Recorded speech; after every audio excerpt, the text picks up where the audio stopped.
नमस्कार मित्रांनो, मी राहुल. पुन्हा एकदा स्वागत आहे आजच्या नवीन व्हिडिओमध्ये. तर आज आहे इंग्रजी नवीन वर्षाचा पहिला दिवस. तर तुम्हा सर्वांना इंग्रजी नवीन वर्षाच्या खूप खूप शुभेच्छा. 1 जानेवारी निमित्त आम्हाला सुट्टी होती, त्यामुळे आज आपण गेलेलो ठाण्याला वर्तकनगर इथे असणाऱ्या प्रति शिर्डी साईबाबाच्या मंदिरात.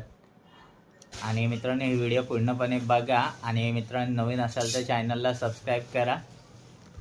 मित्रांनो, आता आपण भेटूया डायरेक्ट मंदिरामध्ये. चला तर मग भेटू. नवीन वर्षाच्या निमित्ताने मंदिरात भाविकांची प्रचंड गर्दी होती.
तर मित्रांनो, मी अशा प्रकारे नवीन वर्षाची सुरुवात केली. तुम्ही कशा प्रकारे केली हे मला कमेंटमध्ये सांगा. आणि व्हिडिओ आवडल्यास चॅनलला लाईक करा, शेअर करा आणि सबस्क्राईब करा. आणि भेटूया लवकरच नेक्स्ट व्हिडिओमध्ये. बाय.